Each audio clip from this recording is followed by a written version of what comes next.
नमस्कार दोस्तों, जय हिंद। स्वागत है आप सभी का यूपी रेगुलर क्लासेस के इस ऑनलाइन प्लेटफॉर्म पे। और जैसा कि आपको पता है कि यूपी पुलिस कांस्टेबल री एग्ज़ाम की परीक्षा तिथि, एग्ज़ाम डेट कभी भी आ सकती है। तो उसके संबंध में जो हम लोगों ने जीके जीए शुरू किया था, तो मैं आपको अब करा रहा हूँ टॉपिक वाइज, सब्जेक्ट वाइज। ठीक है, जैसे हम लोग एंशियंट हिस्ट्री के टॉप 100 क्वेश्चन लेंगे। ये वो 100 क्वेश्चन होंगे जो मल्टीपल टाइम रिपीटेड हुए हैं, प्लस मोस्ट एक्सपेक्टेड क्वेश्चन है ये। ठीक है, ऐसे एक्सपेक्टेड क्वेश्चन है कि आपको डायरेक्टली क्वेश्चन यहीं से देखने को मिल जाएंगे आपके यूपीपी री एग्जाम में। और जैसा कि आपको भी पता लगा होगा कि यूपीपी जो एग्जाम है वो आपकी लगभग 11 शिफ्टों में, या 11 शिफ्ट तो केवल देखने की बात है, लेकिन फिर भी 6 से 8 शिफ्टों में होने की पूरी संभावनाएं हैं। इसका मतलब है कि जो क्वेश्चन होंगे वो भी अच्छे लेवल के पूछे जाएंगे हर शिफ्ट में।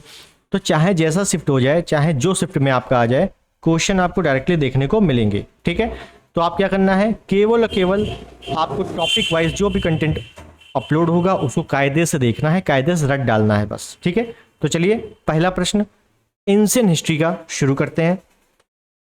तो पहला प्रश्न ये रहा आपके स्क्रीन पर। बहुत ही कायदे से पढ़ना है, फिर आंसर आपको मन में देना है। क्या पूछ रहा है, निम्नलिखित में से किस क्षेत्र में पूरा पाषाण काल, मध्य पाषाण काल और नव पाषाण काल के अवशेष एक क्रम में पाए जाते हैं? इंपॉर्टेंट है, ये तीनों के साक्ष्य पाए जाते हैं वो बताना है आपको। भले पता हो पूरा पाषाणकालीन साक्ष्य क्या है, मध्य पाषाण काल साक्ष्य क्या है, नव पाषाण के साक्ष्य क्या है, लेकिन तीनों के अवशेष या तीनों के साक्ष्य कहाँ पाए जा रहे हैं?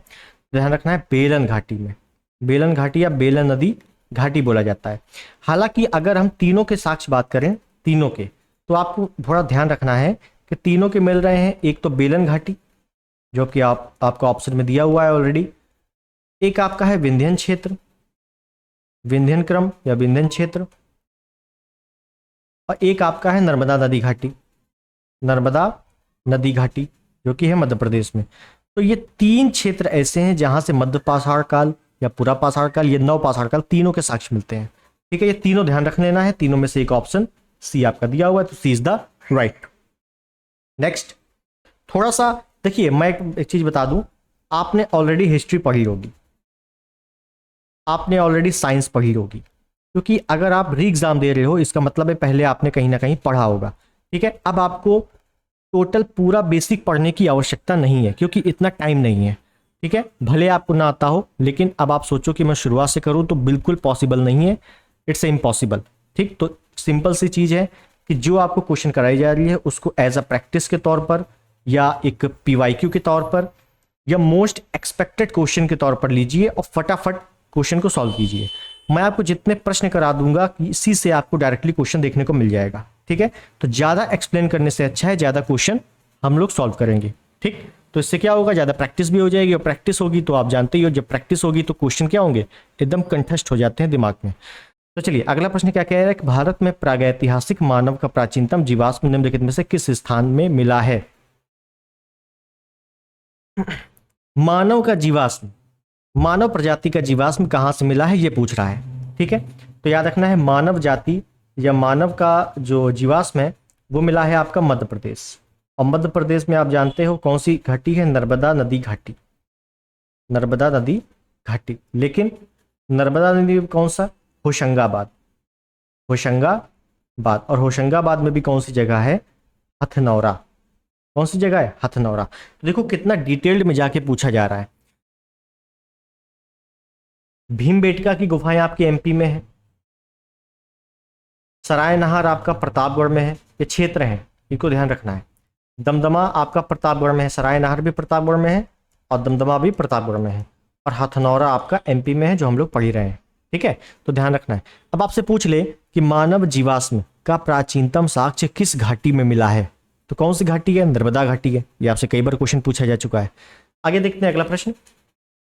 एक ही कब्र से 3 मानव कंकाल निकले हैं, ये इंपॉर्टेंट है, ये इंपॉर्टेंट क्वेश्चन है कि एक ही कब्र से 3 मानव कंकाल निकले हैं। ये कहां से निकले हैं, ये निकले हैं दमदमा। और अभी हम लोगों ने देखा दमदमा कहाँ है, प्रतापगढ़ में है, प्रतापगढ़ में। दरअसल हुआ ये कि 1986 के करीब एक उत्खनन होता है और उसमें 41 समाधान मिलते हैं। कितने? 41। इस 41 में आपके जो 35 कब्र है, समाधान मतलब कब्र, तो 35 कब्र एक है, 5 कब्र अलग हैं, कितने हो गए? 40, और एक कब्र अलग है। अब देख, ये जो 35 कब्र है इसमें एक बॉडी है, सिंगल बॉडी। ये जो 5 कब्र है इसमें दो दो मानव है, मतलब दो दो बॉडी है। लेकिन जो एक कब्र है इसमें 3 बॉडी एक साथ है। बस यही आपसे क्वेश्चन पूछा गया था। ठीक, नेक्स्ट। मानव समाधानों में कुत्ते दफनाए गए थे, कुत्ते कहां दफनाए गए थे, ये पूछा गया है। अब देखो, ये क्वेश्चन आपसे कई तरीकों से पूछा गया है। जैसे एक क्वेश्चन ये पूछा गया है कि मानव के साथ, समझिएगा, मानव के साथ कुत्ते के, मानव के साथ कुत्ते के दफन होने के साक्ष्य, दफन होने के साक्ष्य कहां से मिलते हैं? मतलब मानव भी है और मानव के साथ कुत्ता भी दफन है, तो कुत्ता दफन है किसके साथ? मानव के साथ। ठीक है, तो मानव समाधानों में कुत्ते के दफन होने के साथ या मानव के साथ कुत्ते के दफन होने के साथ कहां से मिलते हैं? ये मिलते हैं बुरजहोम से। Option B, Burzahom. बुरजहोम कहां पे है? ये शिवालिक पहाड़ियों के पास है। शिवालिक पहाड़ी मतलब, शिवालिक पहाड़ी मतलब हिमालय। तो इसी वजह से आपसे एक जियोग्राफी का क्वेश्चन पूछा जाता है, क्या हिमालय में जीवाश्म है? तो बिल्कुल है भाई। कुत्ते के साक्ष्य, मानव के साक्ष्य, मानव के दफन होने के साक्ष्य मिल रहे हैं, तो जाहिर सी बात है जीवाश्म तो होगा। और जीवाश्म कहाँ है? शिवालिक में। और शिवालिक किसका भाग है? हिमालय का। तो ओवरऑल हिमालय में आपका जीवाश्म है। ठीक है, तो ये आपको ध्यान रखना है। ऐसे क्वेश्चन आपको लेटेस्ट मिलने हैं बिल्कुल, इस बार ध्यान रखिएगा। आगे देखें, निम्नलिखित में से किस स्थान पर नवपाषाण काल स्तर पर गेहूं एवं जौ की खेती के सर्वप्रथम प्रमाण मिलते हैं? अब देखिए, ये क्वेश्चन इतना लंबा है तो हो सकता है आपको थोड़ी सी तकलीफ हो जाए। मैं आपको थोड़ा सा आसान कर देता हूं इसको। मैं कर देता हूं कि सर्वप्रथम गेहूं या जौ, या सर्वप्रथम अन्न के साक्ष्य कहां से मिलते हैं? खेती के प्रमाण कहां से मिलते हैं? कृषि के साक्ष्य कहां से मिलते हैं? हो गया आसान। अब आप बता सकते हो, आपने जरूर पढ़ा होगा कि सर्वप्रथम जो कृषि के साक्ष्य मिले हैं वो मिले हैं मेहरगढ़। ऑप्शन के अनुसार मेहरगढ़, जो कि है आपके पाकिस्तान वाले क्षेत्र में। एक चीज और, अगर मेहरगढ़ ऑप्शन में नहीं है, अगर मेहरगढ़ ऑप्शन में नहीं है तो आप करोगे लहुरा देव। लहुरा देव, ये लहुरा देव कहाँ पे है? ये है आपका संत कबीर नगर। संत कबीर नगर, और संत कबीर नगर आपका यूपी में है। ठीक है, अगर मेहरगढ़ ऑप्शन में नहीं है तो लहुरा देव करना है। और अगर मेहरगढ़, मेहरगढ़ और लहुरा देव दोनों आ गया, समझिएगा ये थोड़े से अच्छे क्वेश्चन है। मेहरगढ़ लहुरा देव दोनों आ गया ऑप्शन में, तो आपको लहुरा देव टिक करना है।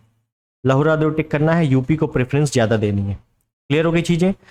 कैसे करना है, क्यों करना है, इसको क्यों नहीं करना, जी आप मत जानो, इसमें बहुत टाइम वेस्ट होगा। आपको केवल लहुरा देव टिक करना है, और ये हजारों बार क्वेश्चन पूछा जा चुका है, इस वजह से बता रहा हूं। आगे देखते हैं, उस स्थल का नाम बताइए जहां से प्राचीनतम स्थायी जीवन के प्रमाण मिले हैं। प्राचीनतम स्थायी जीवन, ये क्वेश्चन क्यों मैंने उठाया? समझाने के लिए। मैंने फिर बताया है कि मैं ज्यादा एक्सप्लेनेशन, बहुत ज्यादा एक्सप्लेनेशन नहीं करूंगा, करूंगा लेकिन बहुत ज्यादा नहीं करूंगा। आपको क्वेश्चन के माध्यम से ही एक्सप्लेनेशन होता रहेगा। जैसे अभी हम लोगों ने देखा प्राचीनतम कृषि के साक्ष्य कहां से मिले? लहुरा देव। लहुरा देव ऑप्शन में नहीं है तो फिर मेहरगढ़ करने का है। ठीक, अब जाहिर सी बात है, या तो आदमी लहुरा देव और मेहरगढ़, यहां पे कृषि के साक्ष्य मिले हैं पहली, सर्वप्रथम पहली बार, तो जाहिर सी बात है यहां कृषि होती होगी। और कृषि कौन करेगा? जानवर नहीं, जाहिर सी बात है इंसान करेगा। कृषि कौन करेगा? इंसान करेगा, मानव करेगा। और जाहिर सी बात है जहां पे किसान हो रहा होगा, जहां पे कृषि हो रही होगी, फसल उग रही होगी, वहीं मानव अपना स्थायी जीवन व्यतीत करेगा। स्थायी जीवन क्या करेगा? स्थायी जीवन व्यतीत करेगा, क्योंकि जाहिर सी बात है वहां कृषि हो रही है, इसका मतलब पानी भी आसपास है। अब जब खाना है, पानी है, सब कुछ है, तो मानव इधर उधर क्यों भटकेगा, वहीं पर रहेगा, है कि नहीं? तो प्राचीनतम में स्थायी जीवन के प्रमाण कहाँ मिलते हैं? यहाँ से कृषि के साक्ष्य मिलते हैं। कहाँ से? लहुरा देव। लहुरा देव ऑप्शन में नहीं है, मेहरगढ़ टिक कर देंगे, option D is the right. बताइए समझ में आया? क्वेश्चन कैसे सॉल्व करने हैं ये समझ में आ जाना चाहिए। बाकी अपने को एंसेंट में बहुत ज़्यादा पीएचडी नहीं करनी है कि हम कालीबंगा किले के मोहम्मद खूब कायदे से डिटेल में जाने, कोई जानने की जरूरत नहीं है। आंसर टिक करो, नौकरी लो, सैलरी उठाओ, काम खत्म। आगे बढ़िए। मानव द्वारा सर्वप्रथम प्रयुक्त अनाज था, तो मानव द्वारा सर्वप्रथम प्रयुक्त अनाज कौन सा था? तो ये पता होगा आप लोगों को, जौ, ऑप्शन सी सबसे पहले था। और कृषि, कृषि की शुरुआत, कृषि की शुरुआत कब से मानी जाती है? तो ये मानी जाती है नवपाषाण काल। कब से? नवपाषाण काल। ध्यान देना, कृषि की शुरुआत, कृषि का प्रारंभ नवपाषाण काल से माना जाता है। नेक्स्ट, हड़प्पा संस्कृति के निम्नलिखित स्थलों में से कौन से सिंध में स्थित है? ये आपके नए क्वेश्चन है, न्यू पैटर्न पर आधारित वनडे एग्जाम के क्वेश्चन है ये मत समझना बहुत बड़े एग्जाम के क्वेश्चन आ गए, नहीं। कौन से सिंध में स्थित है या सिंध प्रांत में स्थित है? हड़प्पा, मोहनजोदड़ो, चुनोदड़ो, सुतकोटिदा। हमने उठाया हड़प्पा। हड़प्पा किस नदी के तट पे है? रावी। हमने उठाया मोहनजोदड़ो। मोहनजोदड़ो किस नदी के तट पे है? सिंधु। तो जाहिर सी बात है, जो सिंधु नदी के तट पे होगा वो सिंध प्रांत में होगा, लॉजिक्स बात है। तो रावी नदी तो नहीं हो सकता, ये हो सकता है, मतलब दो ऑप्शन में होना चाहिए। तो दो इसमें नहीं है, काट दो। एक नहीं होना चाहिए, तो एक इसमें है, काट दो। एक इसमें है, काट दो। बचा क्या? Option B is the right, 2 और 3। और आप चाहे गूगल में देख लीजिए, चाहे बुक में देख लीजिए, आपका मोहनजोदड़ो, चुनोदड़ो दोनों ही सिंधु नदी के तट पे स्थित है, दोनों सिंधु नदी के तट पे स्थित है। सुतकोटिदा तो आपका गुजरात वाले क्षेत्र में है। ठीक है, नेक्स्ट, सूची 1।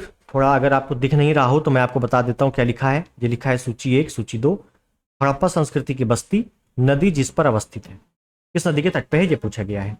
तो देखते हैं। देखिए, सबसे पहले अगर मैं देखूं हड़प्पा, अभी मैंने बताया हड़प्पा किस नदी के तट पे है? रावी नदी के तट पे है।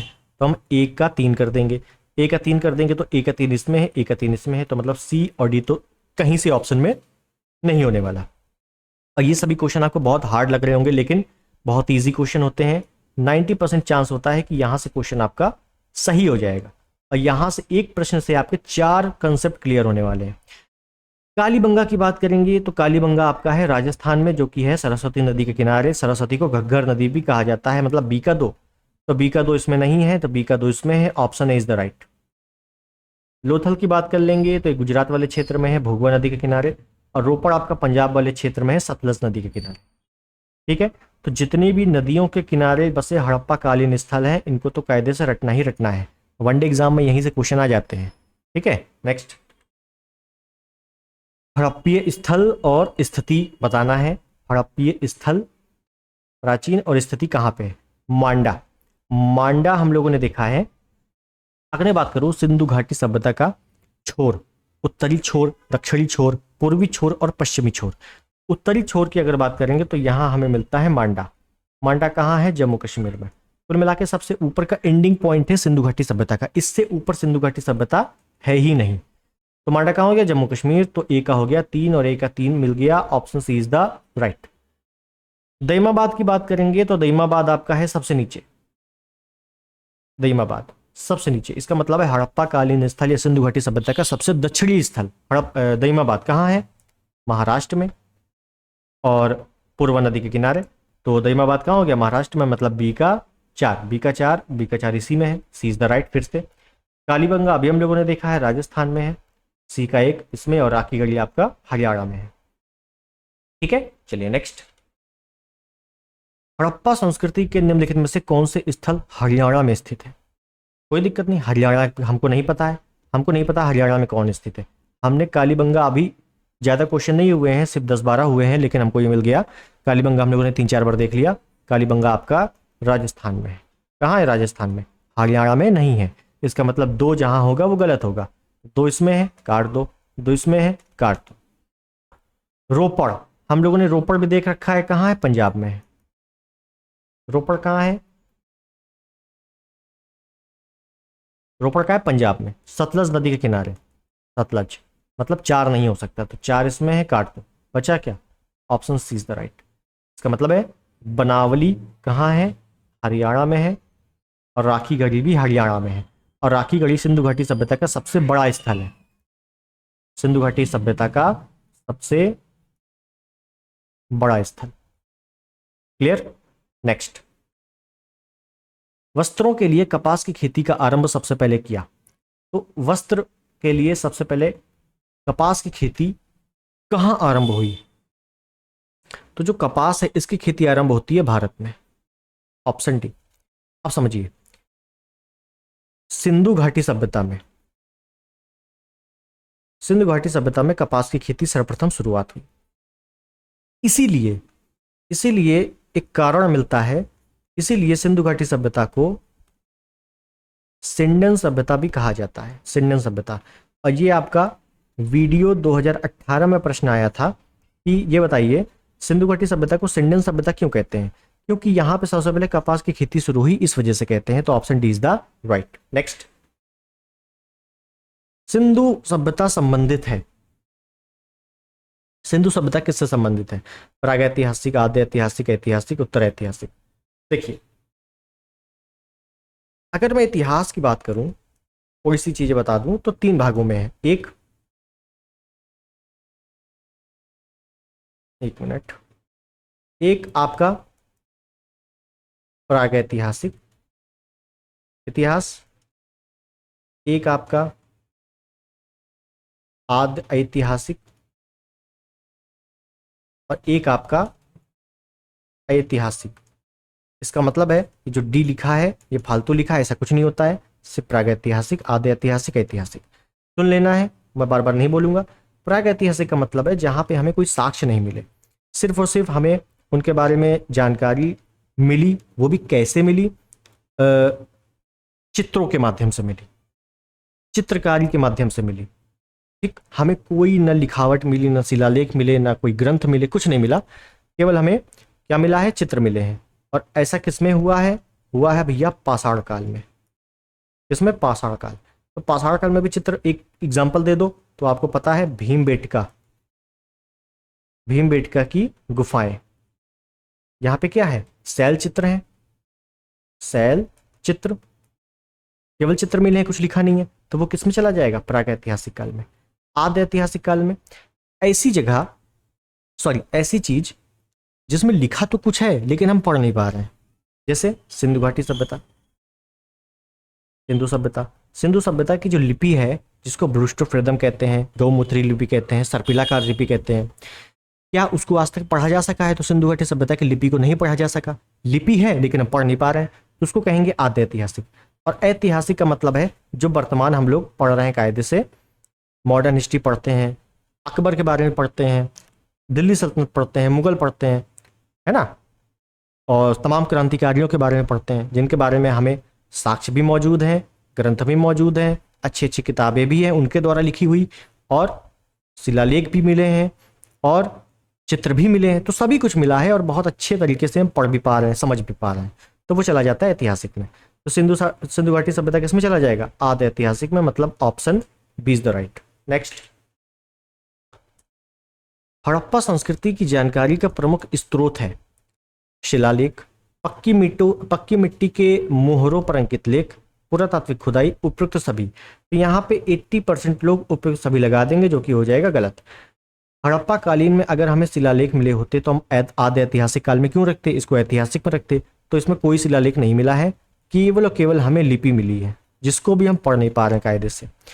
पक्की मिट्टी की मोहरों पर अंकित लेख, कोई लेख नहीं है, कोई लेख नहीं, केवल मोहर मिली है लेकिन कोई लेख नहीं मिला है। मोहरों पर क्या है? मोहरों पर केवल चित्र है। क्या मिले? चित्र मिले हैं। तो ये बी भी आपका गलत हो गया। पुरातात्विक खुदाई, option C is the right. जब राखलदास बनर्जी या दयाराम साहिनी ने खुदाई उत्खनन करवाना शुरू किया, तब जाके हमें पता लगा हाँ सिंधु घाटी सभ्यता है। तो खुदाई उत्खनन से ही सिंधु घाटी सभ्यता के बारे में जानकारी प्राप्त हुई है। नेक्स्ट, हड़प्पा संस्कृति की उत्तरी सीमा का निर्माण करता है। तो हड़प्पा संस्कृति या सिंधु घाटी संस्कृति, सिंधु घाटी सभ्यता की जो उत्तरी सीमा है, इसका निर्धारण कौन करता है? राखीगढ़ी, मांडा, रोपड़, हड़प्पा। हम लोगों ने भी देखा है मांडा जो है ये जम्मू कश्मीर में है, चिनाब नदी के किनारे है, चिनाब नदी के किनारे, और ये सबसे उत्तरी सीमा है इसकी। ठीक है, तो option B is the right. Clear? Next, एक जुते हुए खेत की खोज की गई थी, या एक जुता हुआ खेत के साक्ष्य कहां से मिलते हैं, यह पूछा गया है। सिंधु घाटी सभ्यता का क्वेश्चन है। देखिए, आपसे साक्ष्य से काफी क्वेश्चन आते हैं। अब ऐसा थोड़ी ना है कि एक जगह से 2 ही 3 साक्ष्य मिले हैं, बहुत सारे साक्ष्य मिले हैं जो आपको कहीं किताब में मिलते हैं, कहीं किताब में मिलते भी नहीं है। आपको मैं बता दूं, साक्ष्य जितने भी मिले हों, मैं आपको अगर हिस्ट्री करा रहा हूं, एंशिएंट हिस्ट्री, तो जितने भी साक्ष्य मिले हैं, जितने भी क्वेश्चन एक्सपेक्टेड है, मोस्ट एक्सपेक्टेड है या पीवाईक्यू है, वो सभी मैं करा दूंगा। तो जुते हुए खेत की बात करूं तो ये मिले हैं कालीबंगा से। अब कालीबंगा की बात करें तो ये है आपका राजस्थान में। और कालीबंगा की अगर बात कर लें तो यहां से दो चीजें हैं, एक चूड़ियां, कांच की चूड़ियां, और एक जुते हुए खेत। जुते हुए खेत के साक्ष्य मिलते हैं, ये दोनों ध्यान रखना है, ठीक है। कांच की चूड़ियां भी कई बार पूछा जा चुका है। नेक्स्ट, निम्नलिखित में से किसकी पूजा हड़प्पा संस्कृति में नहीं होती थी? बहुत बढ़िया पूछा है, नहीं होती थी। होती होती तो हम लोग बता देते कि हाँ इनकी होती है, उनकी होती है, लेकिन बोल रहा है होती ही नहीं है। बताओ किसकी नहीं होती। तो देखिए, अगर मैं हड़प्पा सभ्यता की बात करूं तो मुहर जो मिली है, मुहर, मुहर, उसमें पशुपतिनाथ की मूर्ति है। पशुपतिनाथ मतलब शिव जी की मूर्ति। ऑप्शन ए तो हो सकता है। मात्र देवी की मूर्ति भी मिली है, नर्तकी की मूर्ति भी मिली है, ये भी हो सकता है। अब आपसे एक प्रश्न पूछा जाता है कि हड़प्पा सभ्यता में या सिंधु घाटी सभ्यता में किस वृक्ष की पूजा होती थी? तो बहुत अच्छे से रट लेना है, पीपल की भी पूजा होती थी। तो मतलब option D is the right. Vishnu ji की पूजा हड़प्पा संस्कृति में नहीं होती थी। इनके लिए एक भागवत धर्म है ना, भागवत धर्म भी अपने सिलेबस में पढ़ाया जाता है, काफी अच्छे अच्छे क्वेश्चन है उसके, वो भी मैं आपको बताने वाला हूँ आगे चल के। लेकिन ध्यान रखना है कि हड़प्पा संस्कृति में किस पेड़ की पूजा होती थी, किस वृक्ष की पूजा होती थी, पीपल ध्यान रखना है। और माता देवी की भी होती थी, शिव की भी होती थी, विष्णु जी की पूजा नहीं होती थी। नेक्स्ट, ऋग्वेद में उल्लिखित दशराज शुद्ध किस नदी के तट पर लड़ा गया था? शुद्ध नहीं होगा, युद्ध होगा, है ना, युद्ध। तो ये मिस्टेक हो गई, कोई दिक्कत नहीं है। तो ऋग्वेद की अगर बात करें या मैं वेदों की अगर बात करूं, वेद कितने? 4। कौन?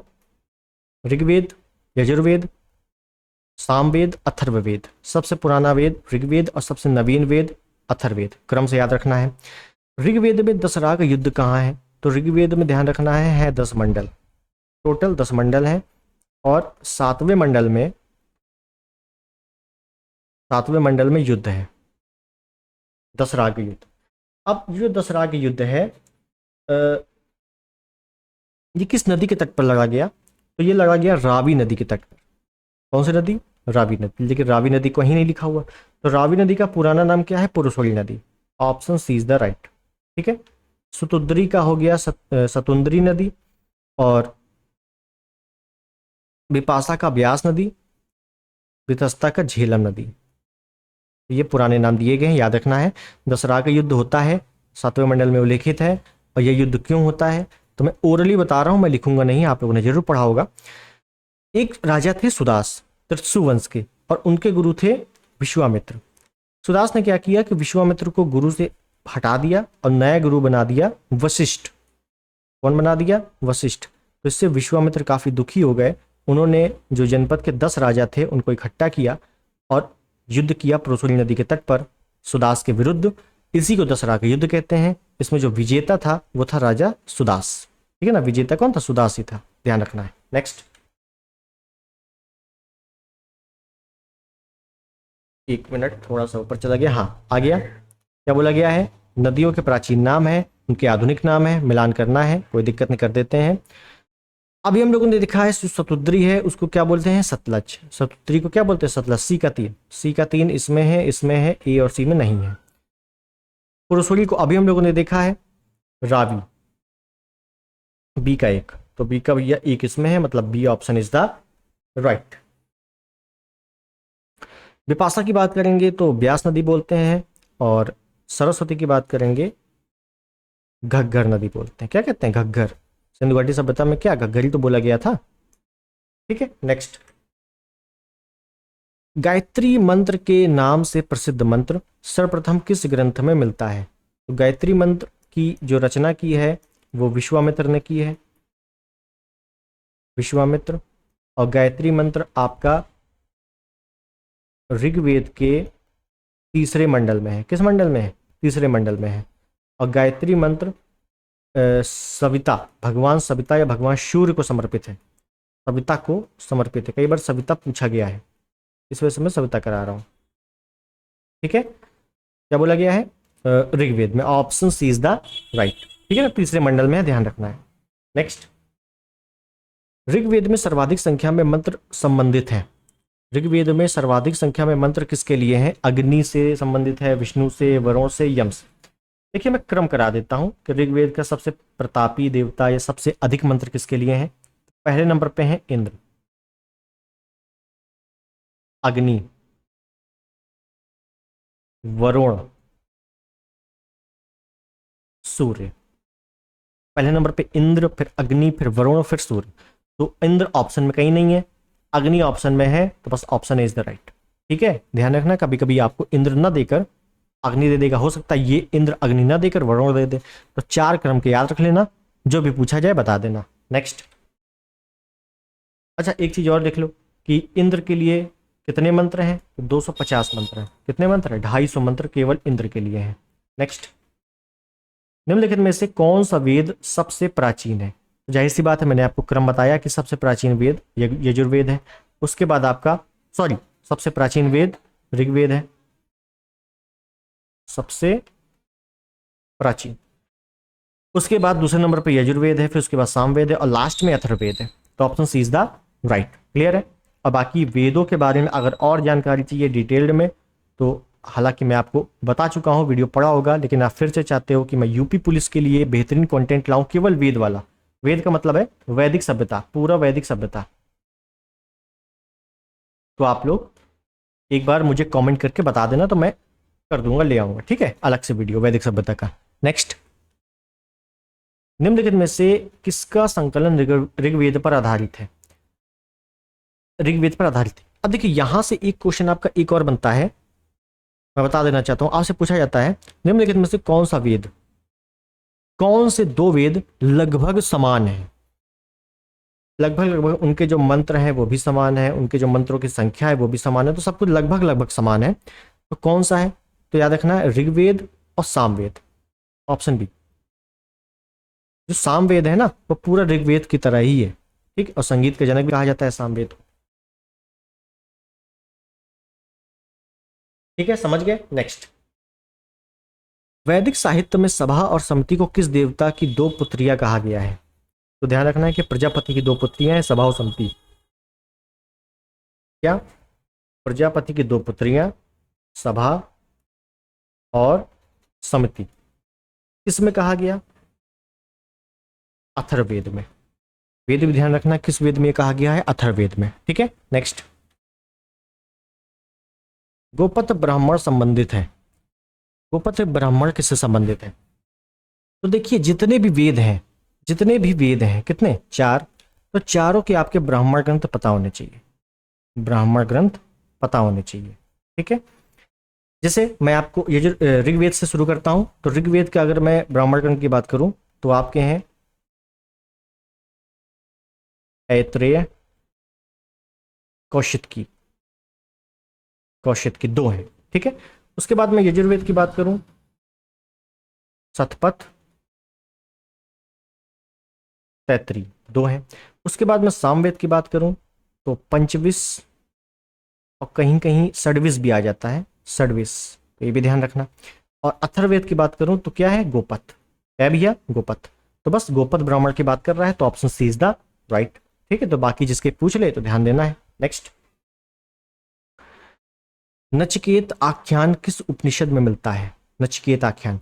अब आपसे ये क्वेश्चन एक और तरीके से पूछा जाता है कि नम और नचिकेत,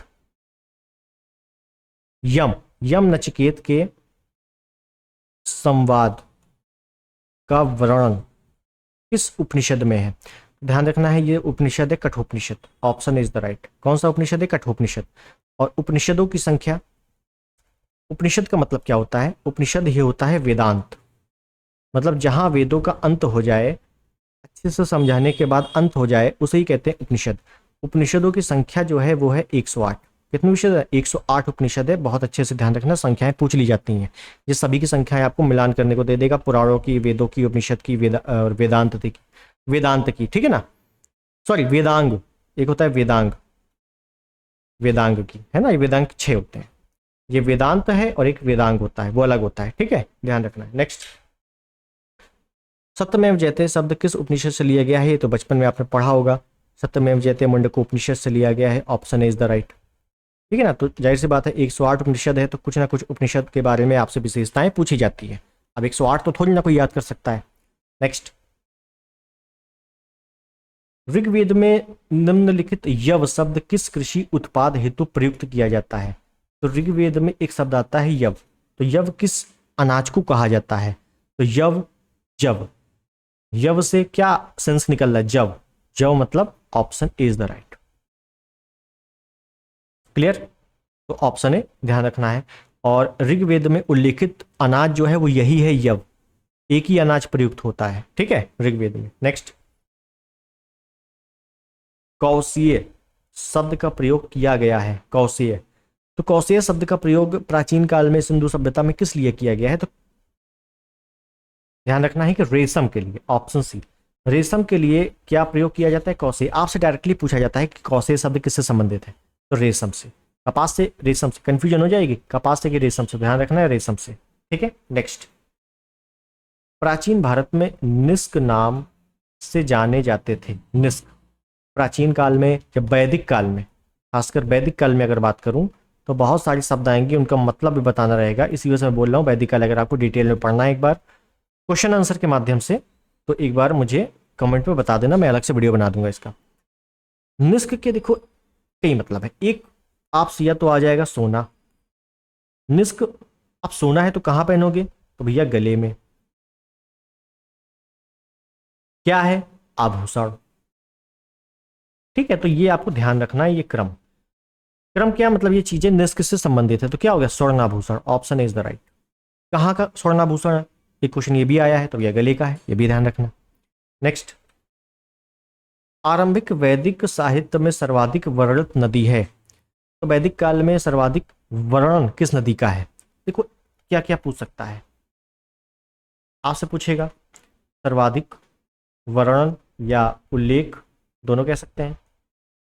आपसे पूछेगा सर्वाधिक पवित्र नदी, ये पूछ सकता है। तो देखो जब भी वर्णन बोलेगा ना, कौन सा तो आप करोगे सिंधु नदी, सिंधु नदी का वर्णन अधिक है, और सबसे पवित्र नदी है आपकी सरस्वती। कौन सी? सरस्वती। और ऋग्वेद में गंगा शब्द का उल्लेख 1 बार है, यमुना का 3 बार है, वो अलग मैटर है, लेकिन आपको ध्यान रखना है कि सबसे अधिक उल्लेख या वर्णन किसका है? सिंधु का है। और सबसे पवित्र नदी कौन सी है? सरस्वती।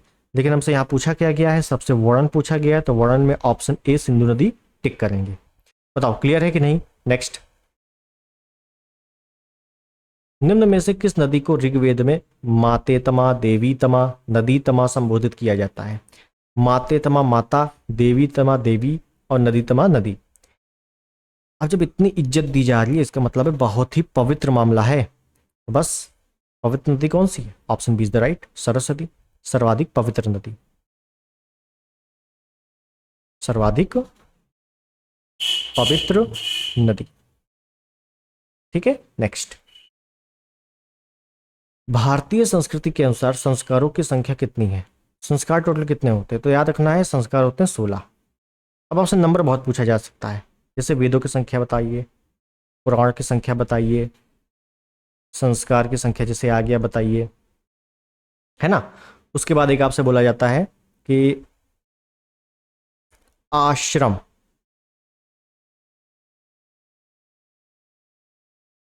आश्रमों की संख्या बताइए। उसके बाद है उपनिषद, उपनिषद की संख्या बताइए।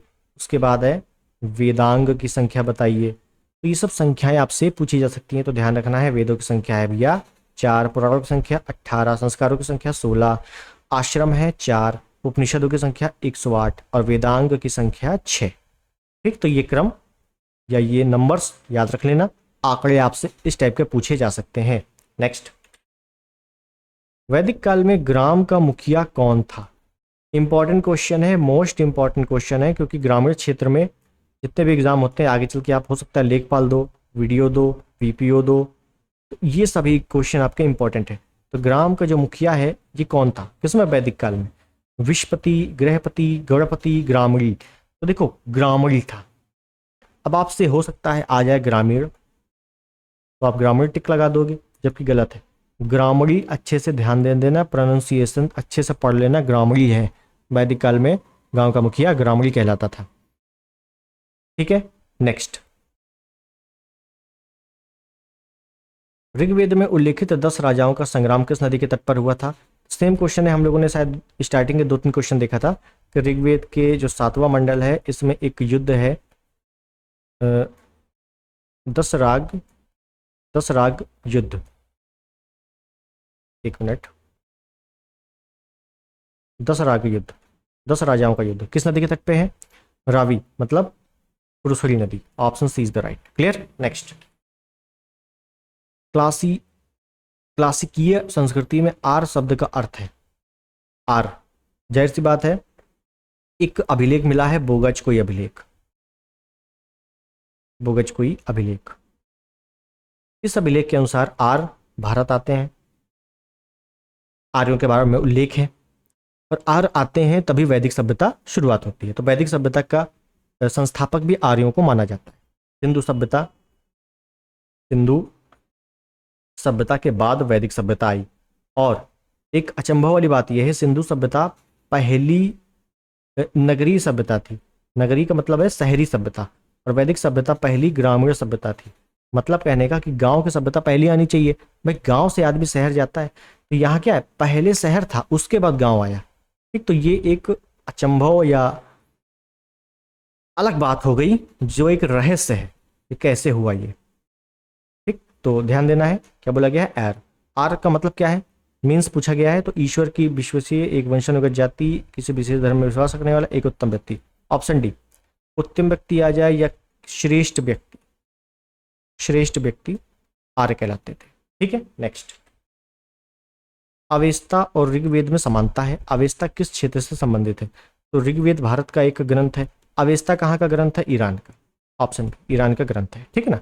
जैसे अगम, अगम किसकी पुस्तक है? जैन धर्म की पुस्तक है, जैन धर्म की पवित्र पुस्तक है अगम। ठीक है, नेक्स्ट। इसको थोड़ा सा नीचे कर दूं ताकि दिखाई दे है क्या। ठीक, ऑप्शन बाद में देख लेंगे। और आपको क्वेश्चन पूरा दिख रहा है बहुत ही बेहतरीन ढंग से। बोला गया है बौद्ध तीर्थ स्थल है, अब बुद्ध की जीवन की घटनाएं हैं। तो बताना है गया में क्या हुआ, कुशीनगर में क्या हुआ, लुम्बिनी में क्या हुआ, सारनाथ में क्या हुआ। एक चीज मैं बता दूं आपको, बौद्ध धर्म और जैन धर्म अच्छे से घोल के पी जाना है इनको। बौद्ध धर्म, जैन धर्म, घोल के पी जाने का मतलब है कि यहाँ से क्वेश्चन आपके अक्सर पूछे जाते हैं। ठीक है ना, तो ये दो धर्म को अच्छे से डिटेल में पढ़ लेना एक बार। गया की बात करेंगे तो भाई जाहिर सी बात है, यहाँ पे ज्ञान प्राप्ति हुई है, एका दो, और ज्ञान प्राप्ति हुई तो उस घटना को संबोधि कहा गया, एका दो। ठीक है, कुशीनगर की बात करेंगे तो यहाँ मृत्यु हो गई थी, मतलब निर्वाण। लुम्बिनी की बात करेंगे तो कपिल वस्तु लुम्बिनी में जन्म हुआ था इनका, ये हो गया। और सारनाथ में इन्होंने प्रथम उपदेश दिया था, 3 हो गया। और सर्वाधिक उपदेश इन्होंने श्रावस्ती में दिया था। ठीक है, तो ये भी याद रख लेना। ठीक, तो ये आप मिलान कर लोगे। जिसने भी बेसिक बौद्ध धर्म पढ़ लिया है उसको भी अच्छे से ये क्वेश्चन सॉल्व हो जाएगा। नेक्स्ट, निम्नलिखित में से किसने जैन धर्म को ब्रह्मचर्य के सिद्धांत को जोड़ा? जैन धर्म में ब्रह्मचर्य के सिद्धांत को जोड़ा। आपको पता है कि जैन धर्म में 5 अणुव्रत हैं। अणुव्रत कौन कौन से? सत्य, अहिंसा, अस्तेय, एक मिनट, अस्तेय, अपरिग्रह,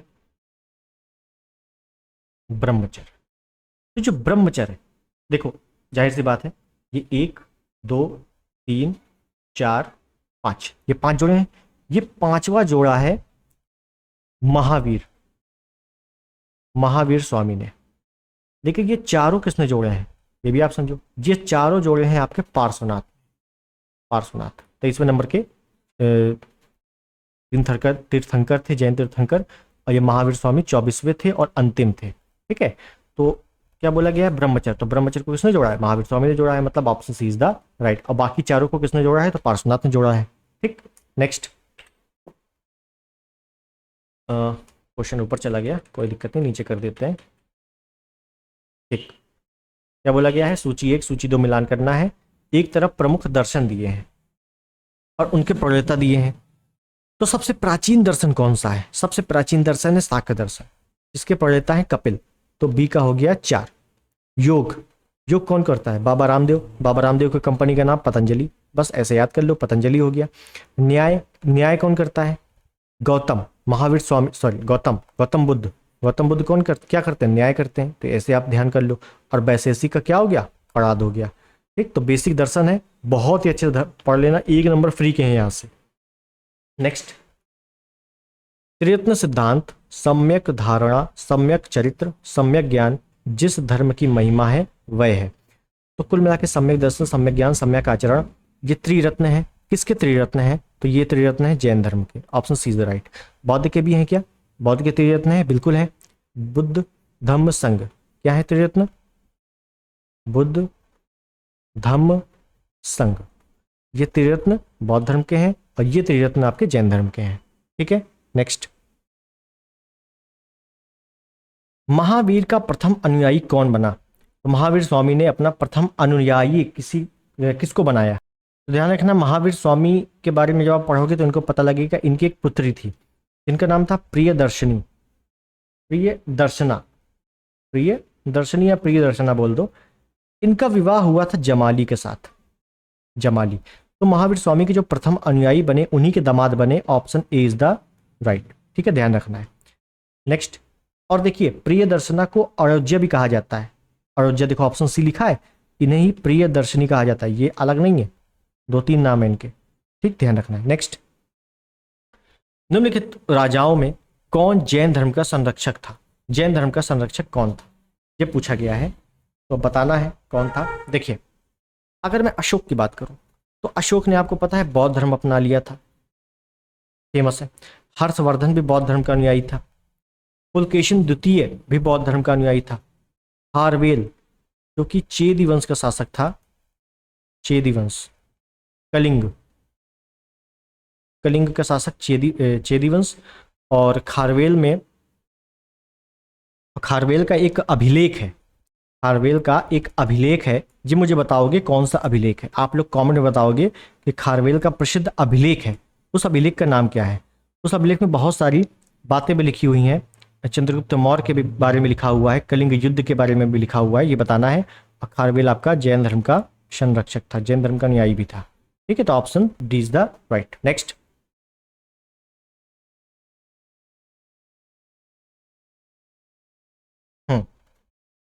चिन्ह है, अर्थ है, जन्म, प्रथम प्रवचन, महाबोधि, त्याग। मैं बता देता हूं, क्वेश्चन पूरा लिखा नहीं है इसमें। इसमें बोला गया है बौद्ध धर्म। बौद्ध धर्म मतलब गौतम बुद्ध के जन्म का प्रतीक चिन्ह बताना है, प्रथम प्रवचन का बताना है, महाबोधि और त्याग किससे क्या संबंधित है। तो देखो, जन्म जो है उसका जो प्रतीक है वो है कमल। आप ऐसे ध्यान रखना, कमल, चलो कोई ध्यान नहीं, कमल। अब देखिए, प्रथम प्रवचन की बात करें, प्रथम प्रवचन, तो प्रथम प्रवचन कहाँ दिया? सारनाथ में। और जब प्रथम प्रवचन दिया उसको क्या बोला गया? धर्मचक्र प्रवर्तन। तो बस धर्मचक्र लिखा हुआ है, टिक करो। उसके बाद महाबोधि, महाबोधि मतलब है कि उनको बौद्ध धर्म ज्ञान जो है वो कहाँ प्राप्त हुआ? तो बोधि वृक्ष के पास हुआ, बोधि वृक्ष। और त्याग, जब त्यागा तो घर छोड़ के चले गए, कैसे गए? घोड़े से गए। तो ऐसे ध्यान रख लो, डी का हो गया 3। तो इसका मतलब option D is the right. Clear? Next, Buddha का जन्म हुआ था, बुद्ध का जन्म कहाँ हुआ था? आपने बहुत पढ़ा होगा, बुद्ध का जन्म हुआ था, बुद्ध का जन्म हुआ था, कहाँ हुआ था? कपिलवस्तु लुम्बिनी में हुआ था, कपिलवस्तु लुम्बिनी में हुआ था, जो कि कपिलवस्तु भी दिया है, लुम्बिनी भी दिया है। बताओ क्या करें? तो ध्यान देना है, ऐसे मामले में क्या करना है? कपिलवस्तु लुम्बिनी, जो बिल्कुल डेप्थ में चला जाए, डेप्थ। कपिलवस्तु में ही एक जगह है, गांव है, उसका नाम है लुम्बिनी। तो लुम्बिनी में हुआ था exact. Option B is the right. Clear है?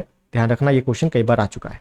नेक्स्ट, बुद्ध की मृत्यु जहां हुई थी वह स्थान अब कहाँ है? तो कहाँ हुई थी बुद्ध की मृत्यु? ये हुई थी कुशीनगर में। प्रथम निर्वाण प्राप्त हुआ या बुद्ध की मृत्यु हुई, कुछ भी कह दीजिए। कुशीनगर कहाँ है? उत्तर प्रदेश में। Option D is the right. ये तो बेसिक क्वेश्चन है। नेक्स्ट, गौतम बुद्ध के समय का प्रसिद्ध वैद्य जीवक किसके दरबार से संबंधित था? देखिए, जो प्रसिद्ध वैद्य है जीवक, राजवैद्य जीवक, ये भैया किसके दरबार से संबंधित था? बिंबिसार। अब बिंबिसार है आपका हर्यक वंश का, हर्यक वंश। चंड प्रद्योत उज्जैन का शासक है। प्रसेनजीत कौशल का शासक है। और उदयन आपका कौशाम्बी का है। कहाँ का? कौशाम्बी का। इसको इसको छोड़ दो अभी। आप समझिए क्या हुआ है कि बिंबिसार जो हर्यक वंश का है, इसके बारे में भी बहुत अच्छी डिटेल्ड बातें हैं, कहानियां बहुत अच्छी हैं।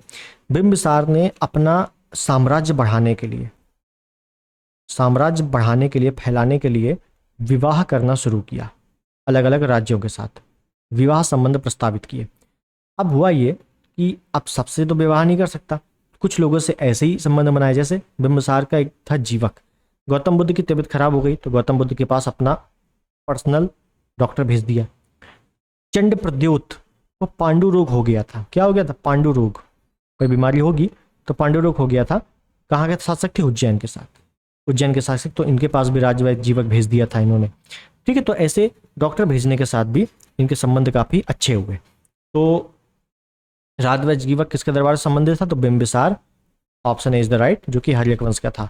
बिंदुसार आ जाए तो वो मौर्य वंश का है। ठीक है, नेक्स्ट। बौद्ध धर्म में त्रिरत्न क्या इंगित करते हैं? त्रिरत्न कौन कौन है मैं बता चुका हूं, बुद्ध धम्म संघ, option C is the right. और जैन धर्म के सम्यक ज्ञान, सम्यक दर्शन, सम्यक आचरण। ठीक, नेक्स्ट। निम्नलिखित में से किस बौद्ध ग्रंथ में संघ जीवन के नियम प्राप्त होते हैं? देखिए, अगर मैं बौद्ध धर्म की बात करूं, बौद्ध धर्म, तो बौद्ध धर्म में एक शब्द आता है पिटक, और आपने पढ़ा होगा त्रिपिटक। त्रिपिटक किस धर्म से संबंधित है? तो ये भैया बौद्ध धर्म से संबंधित है। त्रिपिटक कौन कौन से हैं? एक है आपका सुत्त पिटक, विनय पिटक, उसके बाद अभिधम्म पिटक। ये तीन पिटक बहुत अच्छे से याद होने चाहिए। सुत्त पिटक में क्या है? बौद्ध संघ के नियमों का उल्लेख है, नियम। क्षमा चाहता हूं, उल्टा हो गया थोड़ा सा, सॉरी। सुत्त पिटक में क्या है? गौतम बुद्ध के उपदेशों का उल्लेख है, गौतम बुद्ध ने जो उपदेश दिए हैं उनके बारे में है। विनय पिटक में बौद्ध संघ, बौद्ध संघ जो बना था, बौद्ध संघ के क्या रूल होंगे उसका नियम है। और अभिधम्म पिटक में उनके दर्शनों का उल्लेख है। अभिधम्म पिटक में क्या है कि गौतम बुद्ध के दर्शनों का उल्लेख है, दर्शनों का उल्लेख। क्या बोला गया है? संघ जीवन के नियम। तो नियम बौद्ध संघ जीवन के नियम, मतलब विनय पिटक, मतलब option B is the right. ठीक है, नेक्स्ट। वह स्तूप स्थल जिसका संबंध भगवान बुद्ध के जीवन की किसी घटना से नहीं रहा है, इंपॉर्टेंट नहीं रहा है, कोई मतलब नहीं उससे, ऐसा स्थल बताइए। सारनाथ, यहां पे उन्होंने प्रथम उपदेश दिया था, ये तो संबंधित है, काट दो। बोध गया, भैया यहां तो ज्ञान प्राप्त हुआ, काट दो। कुशीनारा मतलब कुशीनगर, यहां पर उनकी मृत्यु हुई, काट दो। सांची से इनका कोई संबंध नहीं है, सांची में अशोक के स्तूप हैं। क्या है? अशोक के द्वारा बनवाए गए स्तूप हैं। नेक्स्ट। चंद्रगुप्त मौर्य ने अपने अंतिम दिन कहां व्यतीत किए थे? इंपॉर्टेंट क्वेश्चन है, अच्छा क्वेश्चन है। तो चंद्रगुप्त मौर्य देखो जैन धर्म के अनुयायी थे। किस धर्म के? जैन धर्म के। इनके पुत्र बिंदुसार जो कि आजीवक संप्रदाय के थे, अब बिंदुसार के पुत्र अशोक जो कि बौद्ध धर्म के थे। तो शासक, तो मौर्य काल में आप देखोगे तीन ही प्रमुख शासक हैं और तीनों ने अलग अलग धर्म अपनाया था। ठीक है, तो अंतिम दिन कहां व्यतीत हुआ? श्रवण बेलगोला में। श्रवण बेलगोला में ही इनकी मृत्यु हो गई थी 298 बीसी के करीब। ठीक है, कहां पर यह श्रवण बेलगोला? कर्नाटक। नेक्स्ट। सारनाथ स्तंभ निर्माण किया था, तो सारनाथ स्तंभ, सांची का स्तूप, सब निर्माण किसने किया था? अशोक ने किया था। सिंपल क्वेश्चन है। नेक्स्ट। अर्थशास्त्र में खानों के अधीक्षक को कहा गया है, तो प्रमुख क्या होते थे कि मौर्य काल में या किसी भी काल में प्रमुख अधिकारी होते थे, उनके अलग अलग कार्य होते थे, उनके अलग अलग नाम होते थे। जैसे बोला गया अर्थशास्त्र में, अर्थशास्त्र जो चाणक्य की है, उसमें जो खानों का अधीक्षक होता था उसको क्या बोलते थे? अकाराध्यक्ष। अकार अध्यक्ष, अकाराध्यक्ष। ठीक, option B is the right. जितने अध्यक्ष के नाम मैं कराऊंगा उसको अच्छे से ध्यान रख लेना, याद रख लेना, और जो आप लोग पढ़ोगे घर में पढ़ोगे तो वो अलग चीजें हैं। नेक्स्ट, अर्थशास्त्र के अनुसार सीताध्यक्ष का संबंध था किससे था? सीताध्यक्ष, सीताध्यक्ष का संबंध समझ लेना, ये किससे है? कृषि से। किससे है? कृषि से। और वैसे भी सीता जो है, सीता, इसको कहीं कहीं हम लोग भूमि के नाम से भी जाना जाते हैं, भूमिजा भी बोलते हैं, हल के रूप में प्रयुक्त होता है, जो कि आपका सीधे सीधे कृषि से संबंधित है। Option is the right. Next, बुलंदी बाग प्राचीन स्थान था। बुलंदी बाग, ये बुलंदी बाग कहाँ पे है? देखिए कुछ हैं जो आपको नाम देगा, पूछेगा डायरेक्टली कहाँ पे है, ठीक है, तो वो नाम आपको ध्यान रखना है। बुलंदी बाग आपका पाटलिपुत्र में है। मैंने आपको यूपी जीके में भी कई सारे नाम कराए हैं, ठीक है, ध्यान रखना उनको भी। ये कहाँ है? पाटलिपुत्र में है। नेक्स्ट, निम्नलिखित में से किस राजवंश को भारत में पहली बार सोने के सिक्का जारी करने का श्रेय दिया जाता है? पहली बार सोने का सिक्का जारी किया था किसने? तो भैया सोने का सिक्का जारी किया था सबसे पहले, देखो अगर मैं मौर्यों की बात करूं तो इन्होंने कोई खास सिक्का जारी नहीं किया। गुप्तों की बात करूं तो इन्होंने चांदी का सिक्का जारी किया। सातवाहन की बात करूं तो इन्होंने सीसा का सिक्का जारी किया। सीसे के सिक्के जारी किए। Option C is the right. Kushan जो आए उसमें सबसे पहले जो थे कुजुल, कडफिसेस, उसके बाद विम, कडफिसेस, उसके बाद कनिष्क। कौन? कनिष्क, जो कि सबसे प्रतापी राजा था। कुजुल कडफिसेस ने क्या किया कि सबसे पहले तांबे के सिक्के जारी किए। किसके? तांबे के। ये भारत में नहीं आया। विम कडफिसेस भारत आया और इसने सबसे पहले सोने के सिक्के जारी किए, गोल्ड। और कनिष्क ने भी सोने के सिक्के जारी किया और इसके सोने के सिक्कों में बुद्ध का अंकन भी था।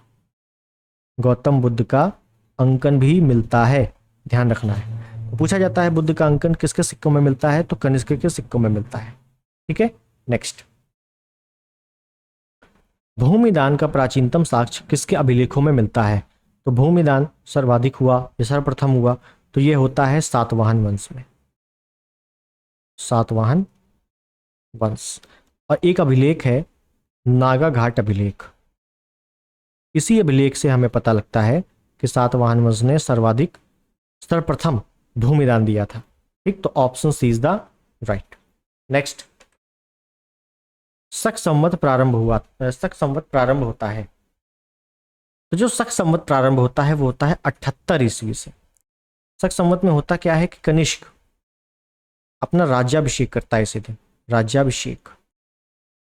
शक संवत है। एक है आपका विक्रम संवत, ये भी ध्यान रखो, विक्रम संवत ये कब होता है?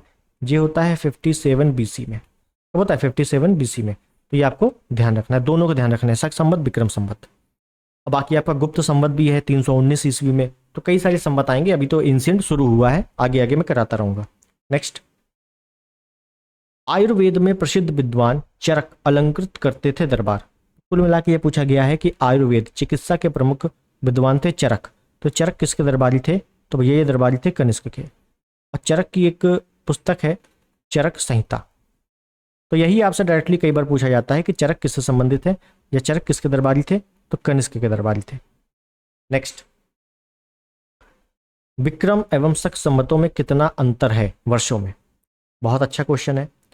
विक्रम संवत, शक संवत में, तो शक संवत आपको पता है 78 ईस्वी है और विक्रम संवत आपको पता है 57 ईसा पूर्व है। अब आपसे डिफरेंस पूछा गया है तो आप अंतर कर दोगे इसमें, है ना, यही करोगे, गड़बड़ हो जाएगा। आपको पता है ये ईसा पूर्व है, बीसी है, पीछे चल रहा है। ये है ईस्वी, ये प्लस में चल रहा है, आगे चल रहा है। तो जब ऐसी कंडीशन आ जाए तो दोनों में अंतर करने का मतलब होता है दोनों को प्लस करना। और जब दोनों को प्लस करोगे तो हो जाएगा 15 135। Option C is the right. ध्यान देना, बहुत बार ये आया है विक्रम संवत शक संवत का अंतर निकालो, तो दोनों को जोड़ देना है, माइनस मत कर देना। क्यों? क्योंकि ये ईसा पूर्व में चल रहा है, बीसी में चल रहा है, और ये ईस्वी में चल रहा है, इस वजह से। नेक्स्ट, प्राचीन भारत में किस वंश का शासनकाल स्वर्ण युग कहा जाता है? तो किस वंश का शासनकाल या किस शासक का शासनकाल स्वर्ण युग कहा जाता है? तो वो है गुप्त वंश। और गुप्त वंश में भी चंद्रगुप्त, चंद्रगुप्त द्वितीय, Chandragupta Vikramaditya. Option C is the right. Next, निम्नलिखित में से किस गुप्त शासक ने होड़ों पर विजय प्राप्त की थी? तो सर्वप्रथम होड़ों को पराजित किया था या होड़ों पर विजय प्राप्त की थी, वो थे स्कंदगुप्त। कैसे पता लगा? भीतरी का अभिलेख,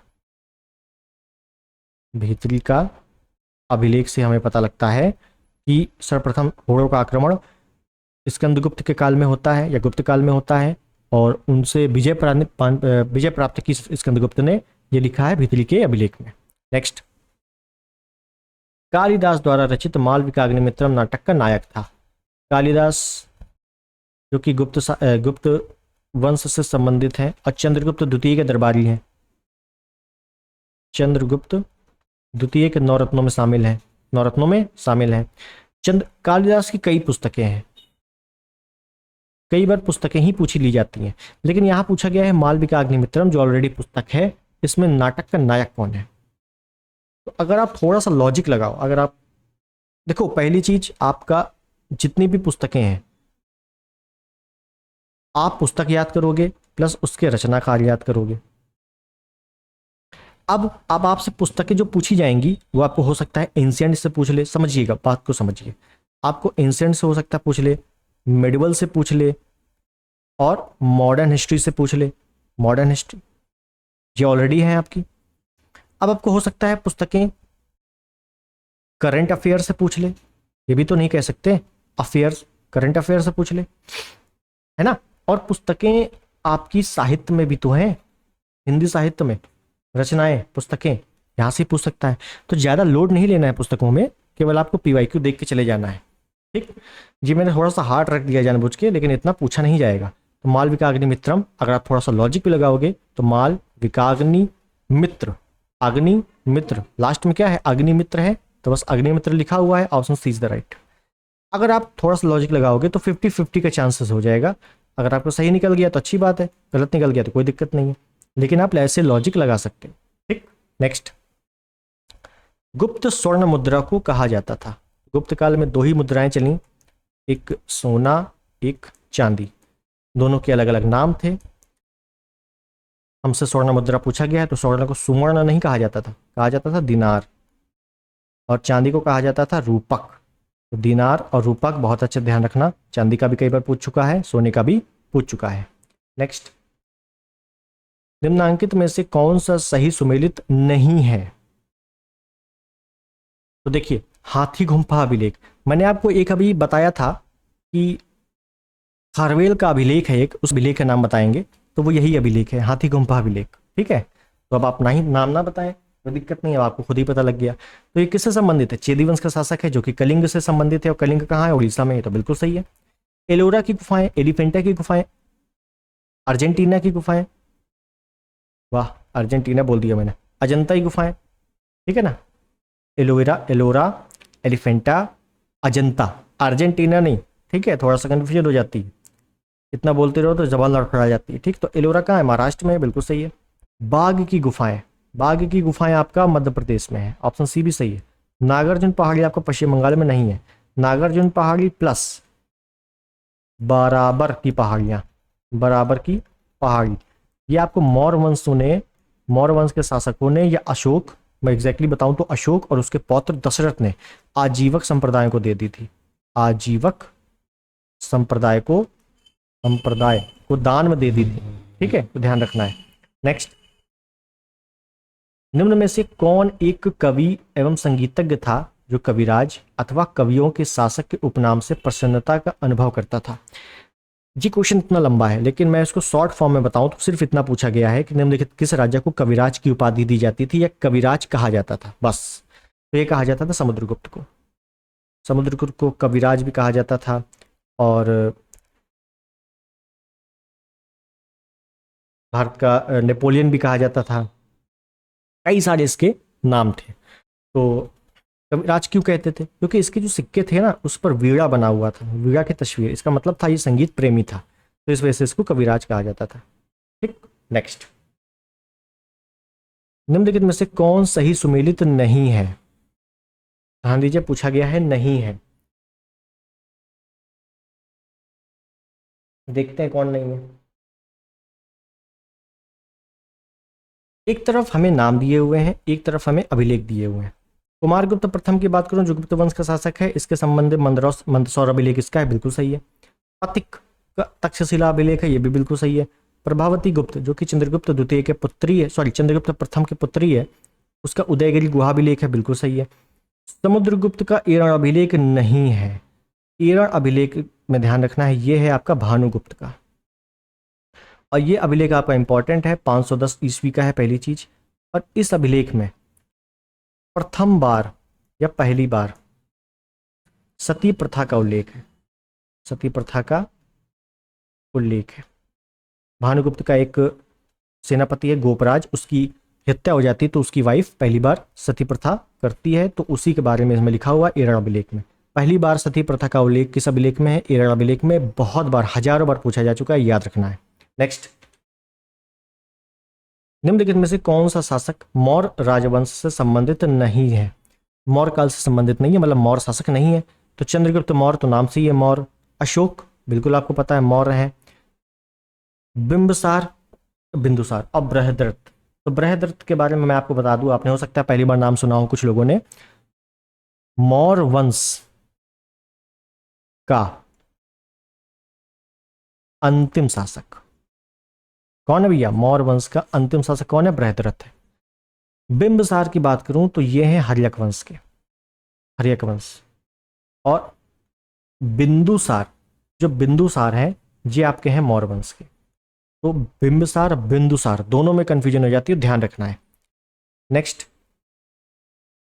निम्नलिखित में से किस राजवंश के शासकों के सीरिया एवं मिस्र जैसे सुदूर देशों से राजनयिक संबंध थे? देखिए, सीरिया और मिस्र इनसे संबंधित थे, तो ये थे आपके मौर्य। क्यों? क्योंकि मौर्य में आपका है बिंदुसार। अब बिंदुसार ने क्या किया था? सीरिया के राजा एंटियोकस से सूखी अंजीर, एक दार्शनिक वगैरह की मांग की थी। ठीक है, ये आपने जरूर पढ़ा होगा, सूखी अंजीर दार्शनिक की मांग की थी एंटियोकस से। कहां के थे? सीरिया के। ठीक, उसके बाद जो अशोक है, उसके बाद अगर मिस्र की बात करूं अशोक का, तो मिस्र से एक संबंध था। मिस्र का एक शासक था Ptolemy second Philadelphus, Ptolemy Philadelphus. तो उसके संबंध किससे थे? अशोक से थे। आपको कुछ नहीं याद करना, आपको याद रखना है कि सीरिया का कौन था? एंटियोकस। बहुत ही फेमस क्वेश्चन है जो कि मौर्य वंश से संबंधित था। नेक्स्ट, सूची 1, सूची 2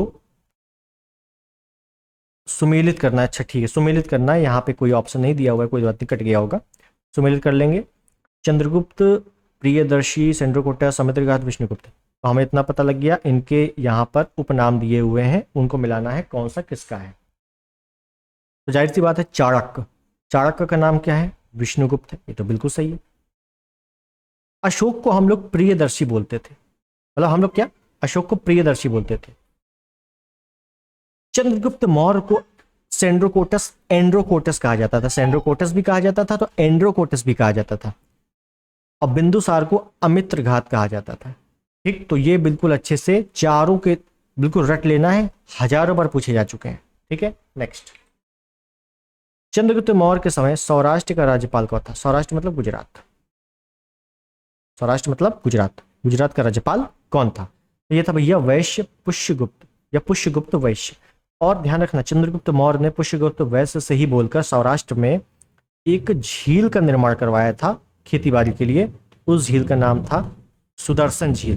बहुत बार पूछा जा चुका है कि गुजरात में या सौराष्ट्र में सुदर्शन झील का निर्माण किसने करवाया?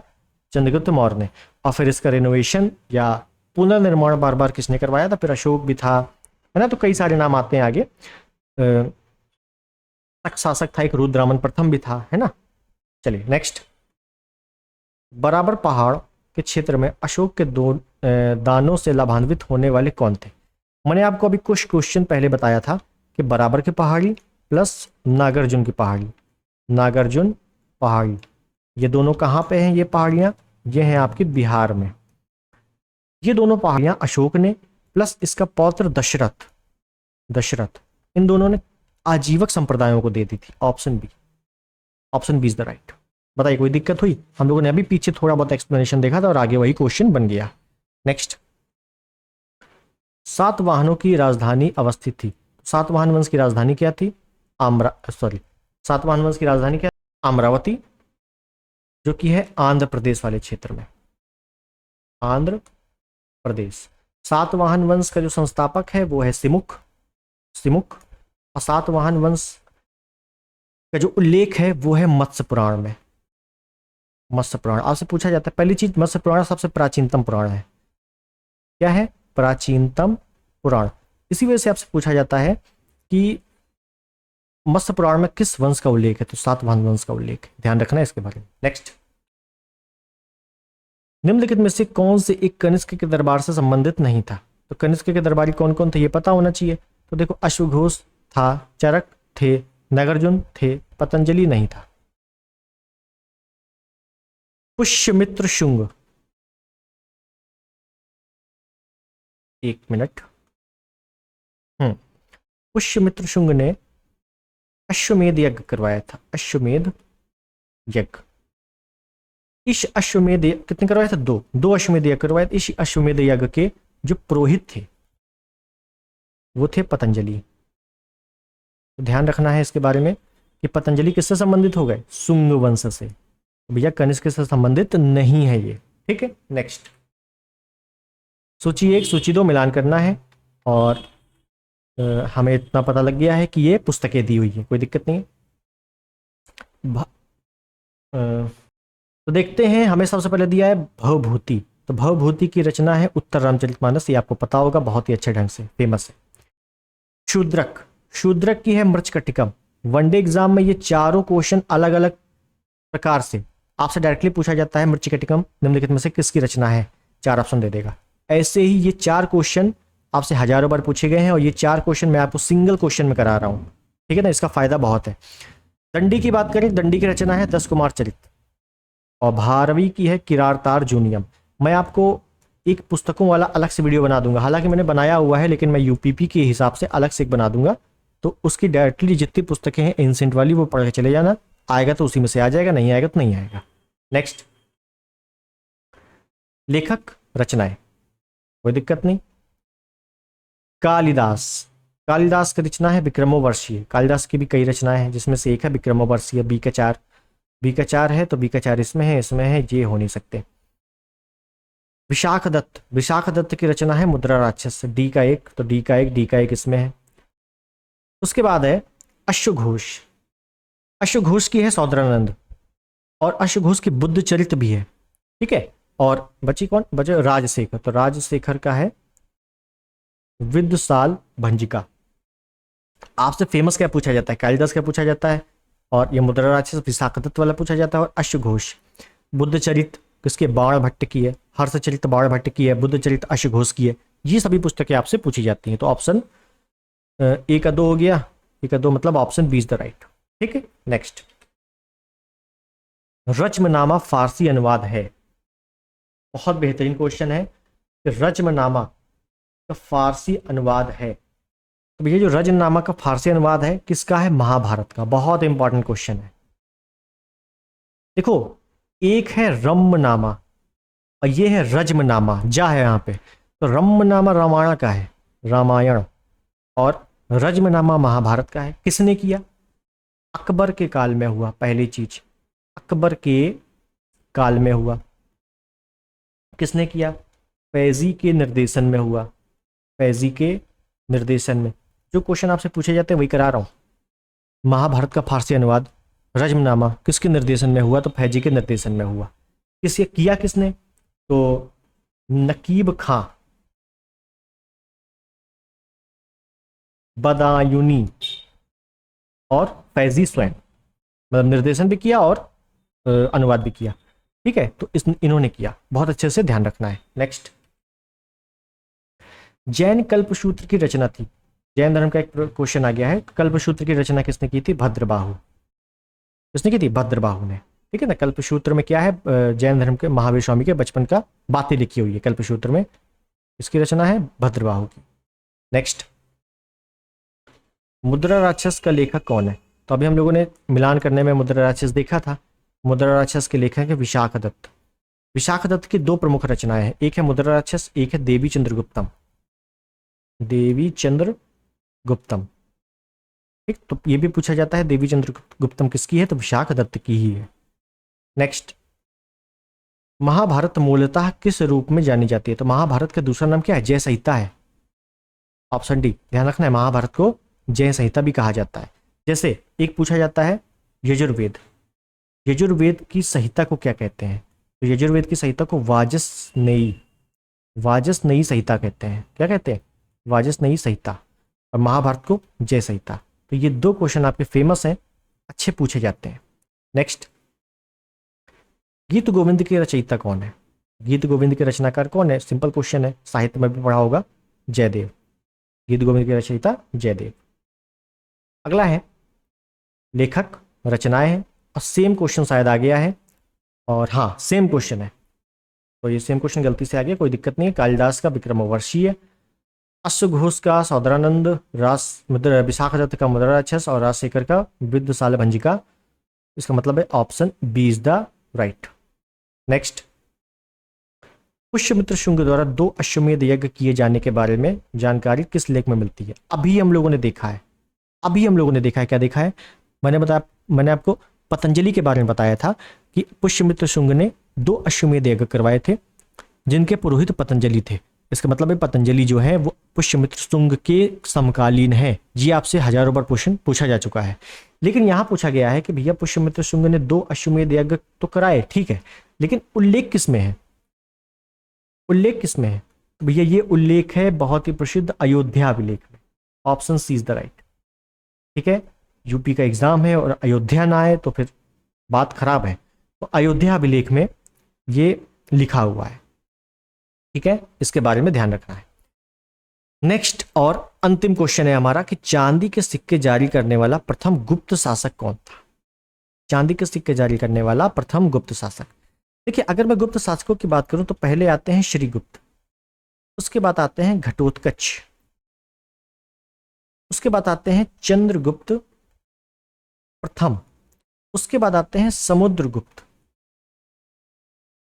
उसके बाद आते हैं चंद्रगुप्त द्वितीय। इतना मैं लेता हूं पहले, ठीक है। श्रीगुप्त ने कोई भी सिक्का जारी नहीं किया, ये केवल संस्थापक थे। घटोत्कच ने कुछ नहीं किया, ये अयोग्य शासक थे। चंद्रगुप्त प्रथम ने सोने का सिक्का जारी किया, सोने का सिक्का, ठीक है ना, सोने का सिक्का जारी किया, और वो भी अपनी पत्नी के नाम पर। उसके बाद आए समुद्रगुप्त, तो समुद्रगुप्त ने भी कई सारे सिक्के जारी किए, लेकिन ये भी सोने के थे। पहली बार जिसने चांदी का सिक्का जारी किया वो थे चंद्रगुप्त द्वितीय या चंद्रगुप्त विक्रमादित्य। चांदी का सिक्का, और क्यों जारी किया था? इन्होंने पढ़ लिया था अगर मैं शकों को हराऊंगा तो मैं चांदी का सिक्का जारी करूंगा। इसी वजह से इन्होंने शकों को हराया, तो इनको एक उपाधि दी गई थी सकारी। चंद्रगुप्त द्वितीय को सकारी भी कहा जाता है। तो option C is the right. Clear हो गई चीजें? बहुत बढ़िया। अब हमारे क्वेश्चन सभी समाप्त हो गए हैं। अब जो है महत्वपूर्ण बात, एक महत्वपूर्ण बात, पहली चीज, आपको ये हिस्ट्री के टॉप 100 क्वेश्चन थे, ये कैसे लगे जरूर बताना एक बार। पहली चीज, क्वेश्चन के ट्रेंड कैसा था, क्वेश्चन अच्छे थे कि नहीं, मतलब जैसे अभी लेटेस्ट पूछे जा रहे हैं क्वेश्चन वैसे थे कि नहीं। अब बिल्कुल ज़्यादा हार्ड भी नहीं थे, ठीक है ना, बिल्कुल मॉडरेट लेवल तक मैं गया था, इजी टू मॉडरेट, क्योंकि आपको पता है कि यूपीपी की परीक्षा कई शिफ्ट में होने वाली है, और कई शिफ्ट में होने का मतलब है कि पेपर कुछ ना कुछ हार्ड बनेगा। लेकिन आपको चिंता करने की कोई जरूरत नहीं है, चाहे जितना हार्ड बन जाए। मैं आपको ऐसे क्वेश्चन कराऊंगा कि आपको डायरेक्टली पेपर में देखने को मिल जाए, ठीक है। अब एक चीज़ और, मैं आपको हिस्ट्री टॉप 100 करके करा रहा हूँ। मैं आपको टॉपिक वाइज कराऊंगा अलग से, मैं आपको जियोग्राफी भी कराऊंगा, पॉलिटी भी कराऊंगा, साइंस भी कराऊंगा। तो कुल मिला के जो जीके जीएस है वो मैं मिक्स करने से अच्छा है अलग अलग टॉपिक वाइज करा दूं जो इंपॉर्टेंट है, ठीक है ना। जैसे हिस्ट्री में जो इंपॉर्टेंट नहीं उसको मैं हटा दूंगा, जो कभी नहीं पूछा गया, और जो ज़्यादा पूछे गए हैं उनको क्वेश्चन ज़्यादा रख दूंगा। पॉलिटी में भी सेम ऐसे करूंगा, तो सभी में सेम ऐसे करूंगा। और करंट अफेयर भी मैं आपका बहुत जल्द स्टार्ट करने वाला हूं, ताकि एक भी क्वेश्चन आपका करंट अफेयर, एक भी क्या मतलब 80% करंट अफेयर तो फंस ही जाए, है ना। एक भी मतलब सब तो नहीं फंसा सकते सब लोग, लेकिन 80% की मैं गारंटी ले सकता हूं। ठीक, तो आई होप चीजें आपको समझ में आई होंगी। तो मिलते हैं अगले वीडियो में, तब तक के लिए नमस्कार, जय हिंद, वंदे मातरम।